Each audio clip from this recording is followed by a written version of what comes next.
Thank you very much, Anna. And let's give our library coordinator a hand. And if not for putting up with the likes of you, at least for putting up with the likes of me. So I notice, I'm glad to be here tonight, but I noticed that I didn't get involved to wine, wit, and wisdom. Probably because they figure a reporter would want a case of Ripple on hand or something like that. But I'm now, in addition to personal finance, I'm now covering the Detroit municipal bankruptcy.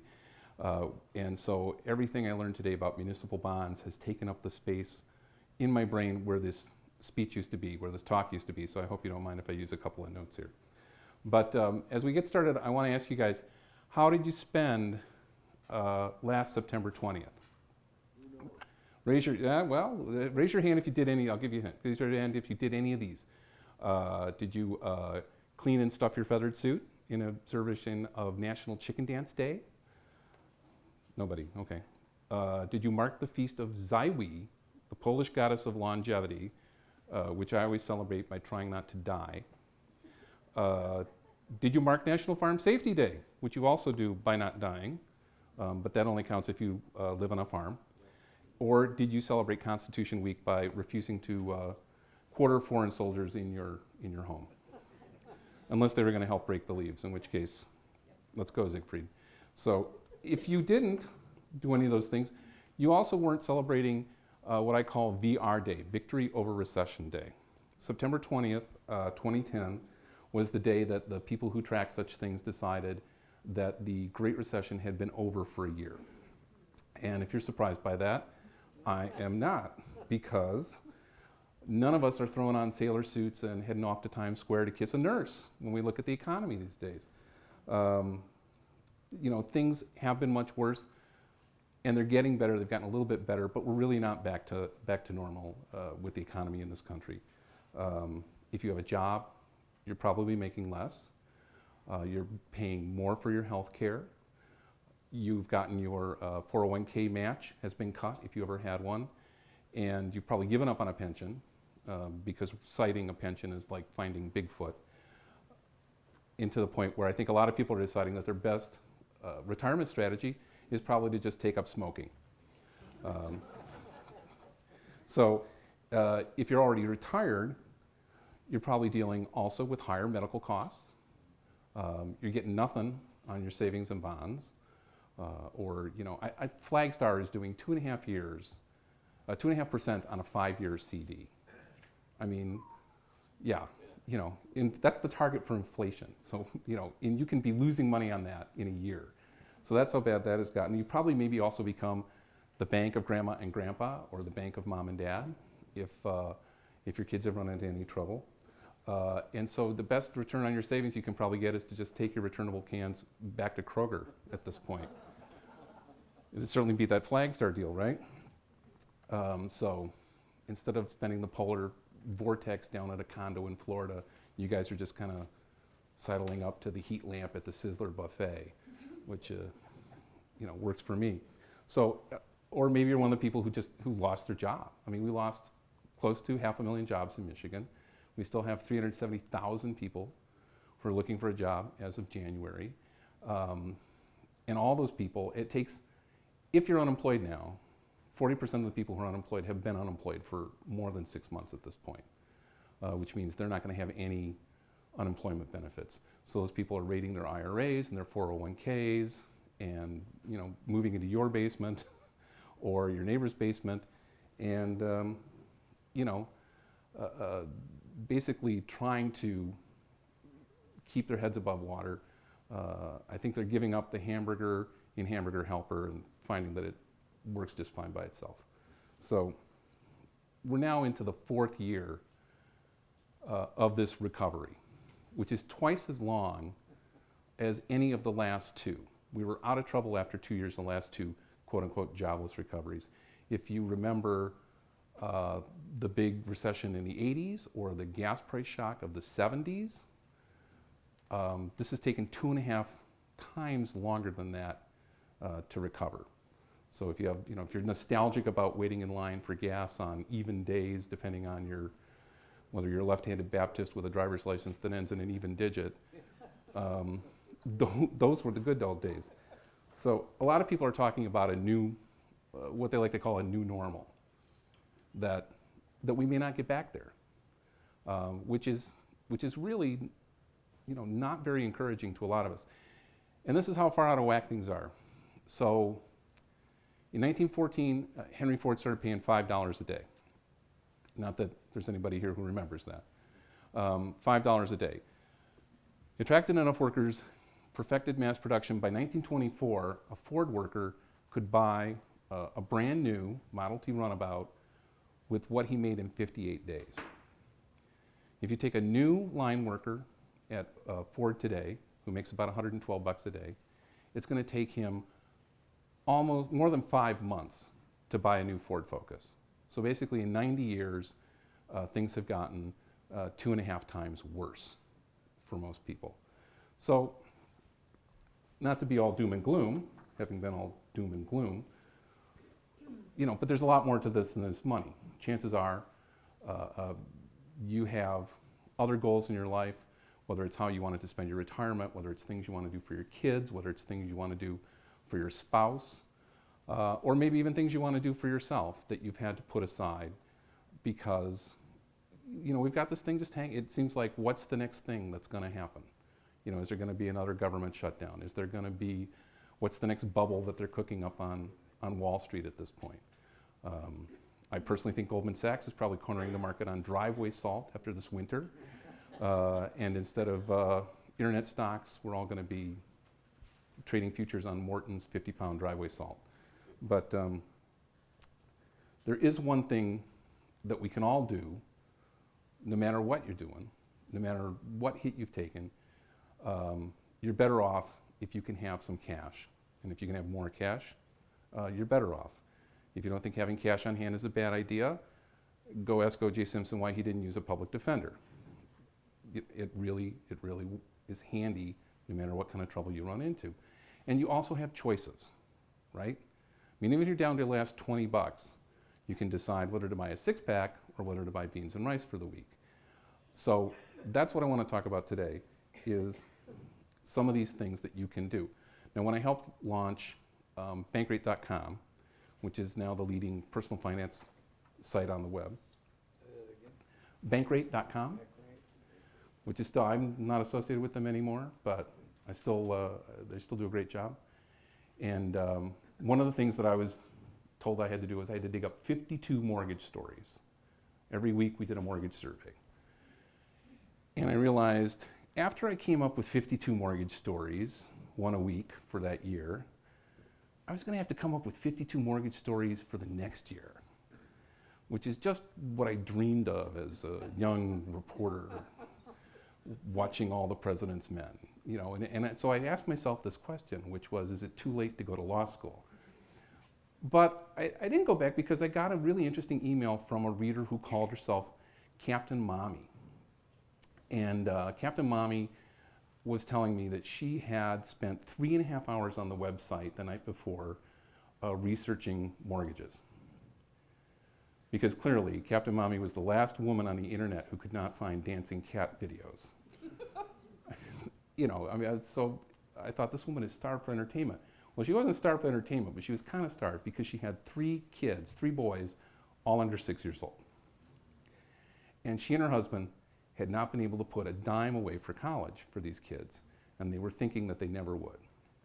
And what she found out was, after her 3.5-hour marathon mortgage research, was that she could refinance her mortgage and save about over $400 a month. By the time her oldest son would graduate high school, that would be $60,000, plus whatever they could earn. And so she thanked me very much for the good advice. And then she also asked me, where can I find the cat videos? So, now, since then I've written for the Wall Street Journal, the Christian Science Monitor, and then a really savvy move. I moved from Florida back to Detroit for the recession to work for a newspaper, because you can't be a good personal finance writer if you haven't basically flown your finances into the ground like some kind of kamikaze pilot. Almost anybody Anybody who writes about personal finance has probably had some kind of huge disaster. And so, that's where I found myself. And I started to think as we all got hit with these bad times, I thought, this is not the time when people are being, losing jobs in their 50s from GM, that they need to know which credit card gives you the most frequent flyer miles. And I thought about Captain Mommy. So I did an experiment in the paper. I took the 10 largest categories of my family budget, what we spent the most on each month, and I said, I'm going to cut $100 out of each one. And I did it publicly in the newspaper for 10 straight weeks every Monday in the Detroit News, which, let me just tell you how thrilled my wife was to have me putting our family budget in the newspaper. But it worked out. I made it by about a whopping $1.40. And I found out a couple of really good things along the way. In fact, I just did this experiment starting in January. We did it at Daily Finance over at America Online. We did it with their readers, doing excerpts from the book. In 10 minutes after the first posting, I got an email from someone, from Mary Beth, who had found an old email account that she'd had, canceled it. The whole thing took 10 minutes. She was already saving $120 a year. A guy named Walter went and got the book. He got to page 34. By the time he'd gotten there, he told me he was saving $1,166.22 on his insurance. And then he wanted a refund on the book because he wasn't going to finish it. So, because that's the kind of guy Walter is. So the point here is that freeing up more cash in your budget doesn't have to be this terrible, horrible, complicated kind of ordeal that we all think it's going to be. When you do these things like cutting an email account you don't use, a cable channel you don't read, what you're really doing is cutting spending you're not going to miss. You're probably cutting spending, a lot of spending you don't care about. And speaking of old email accounts, when I did this, I found one that I had saved from Florida so people could contact me when I came up here to the frozen Midwest. I hadn't opened it in 2.5 years, and it was costing me $25 a month, going right on an automatic debit. So, I have to think that's probably about $1,000. It was one of the most embarrassing things I had to write in the whole project because, this is just stupid. So I'm a perfect role model because you're all going to feel smarter than me. In fact, I'm going to probably bet, though, that every one of you has something like that sleeping around someplace in your budget. Gym membership that you signed up for that you probably haven't gone past the second week of January. You've got a subscription to Cat Fancy that automatically renews every 6 months, even though Fluffy is passed on to the great litter box in the sky 2 years ago. You've got free credit monitoring on your credit card for $12.95 a month, which is somehow free. And these are the kinds of things that you can tackle right away that without making a perfectly color-coded spreadsheet budget that tracks down every dime you made in the last 5 years like a Kardashian looking for a husband. People say, I'm in trouble, I need money, the kids need braces and I don't have enough money, or holy cow, I don't have enough money to pay the bills. And that's what you do, right? I need a budget. 6 months later, you don't have a budget, you're still in trouble, and you feel like, well, there's nothing else I can do. But there are a lot of things you can do. You can't obviously cut every expense. But there are things you can do that are easy. For instance, that $25 email account, I'm going to save money. I'm going to save that $25 till the day I die now. It's one and done. It's over. It's not like I need to have 14 drawers of coupons in my house and I spend all day Sunday, planning a shopping trip, and I rent a storage unit for all of the, the Metamucil that I'm going to need for the next 20 years. There's a lot of crazy stuff out there, but a lot of the stuff is not that hard to do. So let me make sure I didn't lose anything here. Okay. You're going to have good months and bad months when you do this kind of thing. A lot of stuff you can automate. Other stuff you can't. Groceries, personal spending, entertainment, all that kind of stuff. You're going to have good months and bad months, and you don't want to beat yourself up. I have basically a very simple process that we kind of go through in the book, and it's basically if you need money, you need to do something about your finances, you need to do something about your finances. And that's where you start. So start now, start small, and don't try to be perfect, right? The other thing you need to make this work is you need to have a goal, because nobody says, I've got a little extra time on my hand, I think I'll spend some quality time with my budget. You know, any more than they say, gosh, I wish it would snow, I just need to shovel the driveway again. So whatever you've got, take that idea and or even that dream and turn it into a goal, which a friend of mine says a goal has a dollar sign and a deadline. And so you can do anything like that. I need $2,500 to pay off the kids' braces by Christmas time. Well, now this is something you can start working for. You still don't have to go make the huge color-coded budget. You can if you want. You've got that kind of time. Or I want to pay off last year's vacation on MasterCard by next March. Okay, you've got a dollar amount, you've got a deadline.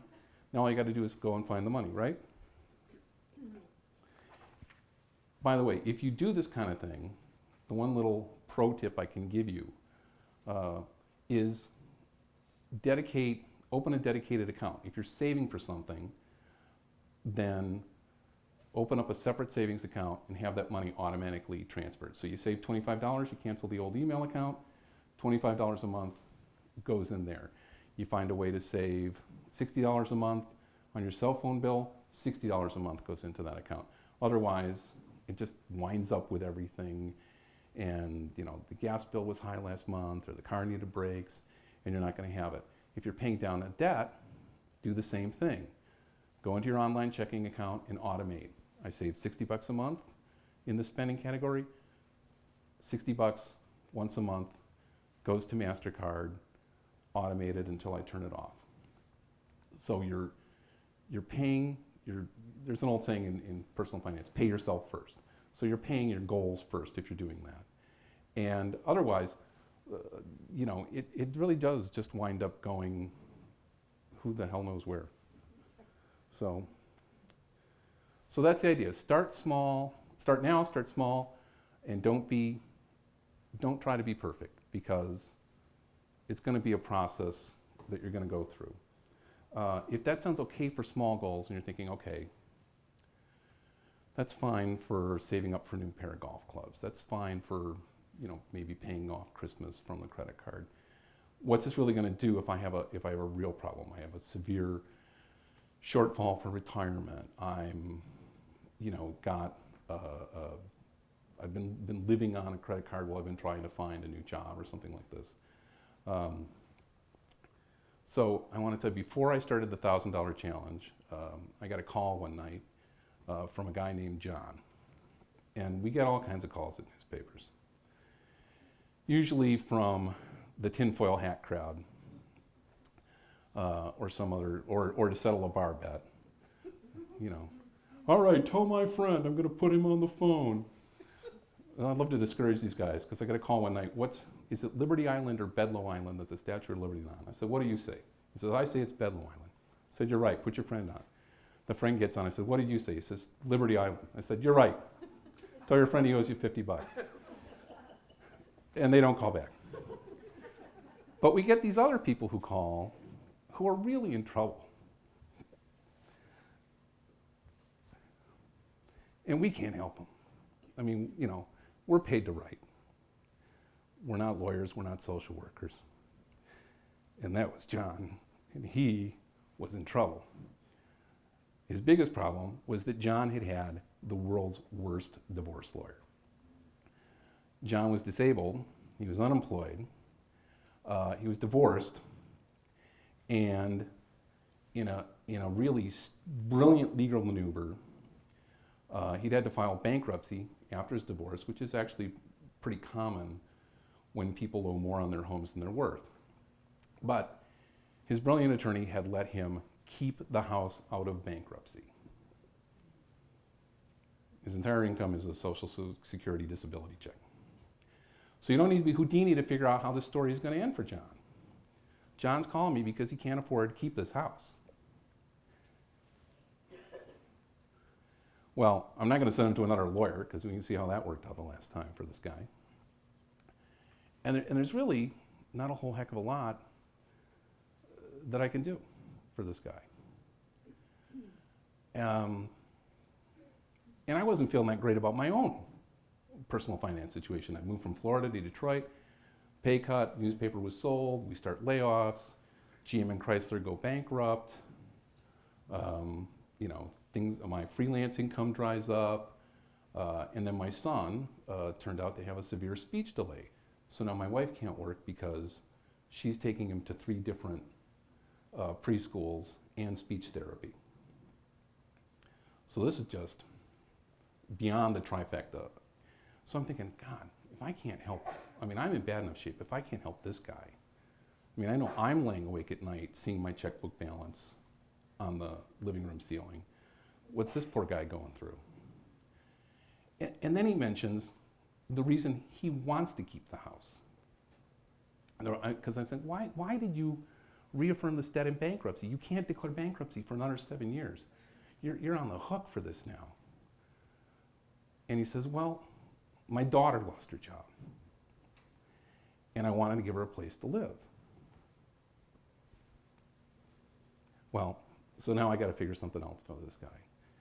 And so I talked to him a little bit more, and I realized he doesn't really want to keep that house, right?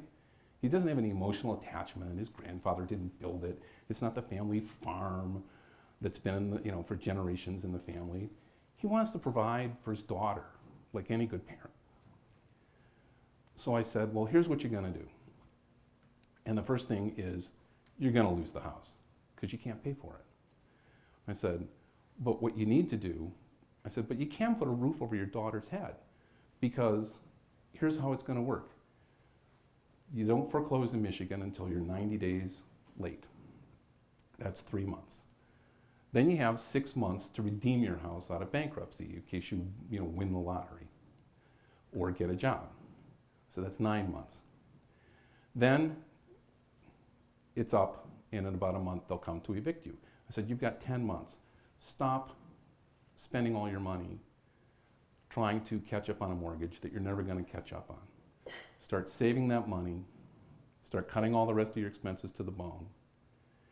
And you and your daughter can find and start lining up another place to live because, boy, after this foreclosure, if the bankruptcy didn't do you in, you're really not going to have any credit. And find a place where you can both go, you'll have some cash in your pocket, and you guys can sustain your lifestyle going forward. Now, it's not a perfect solution. I didn't save his house because nobody was going to save his house. But it was something where he could do those 3 things. He could start now. He could start as soon as he hung up the phone. He could start not trying to catch up on that mortgage, not taking money out of his retirement account, which he can protect in bankruptcy. He didn't have to do anything big. He just had to start putting that money away. And he didn't have to be, and he certainly wasn't going to be perfect because he was still going to lose his home to foreclosure. But he could accomplish his goal.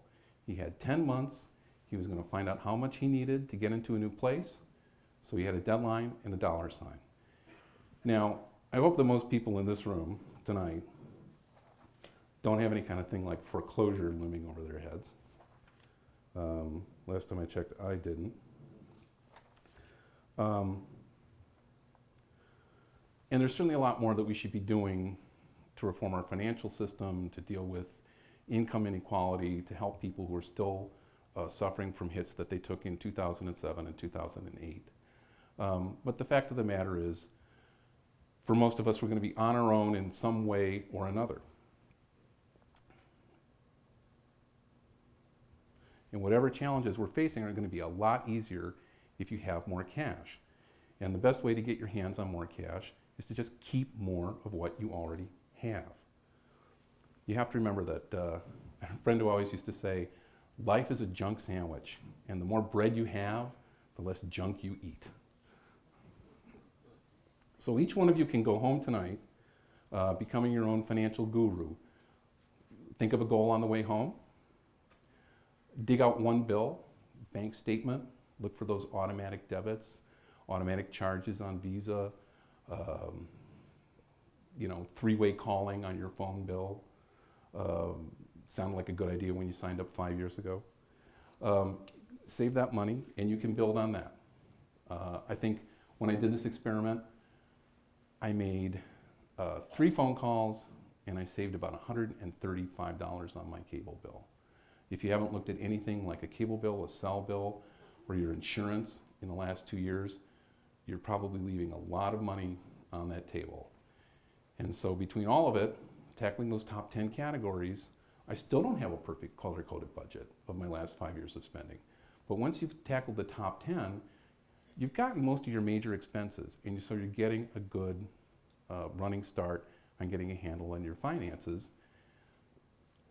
And you can just build on your success and see that money, either see your debt going down, see that money going up.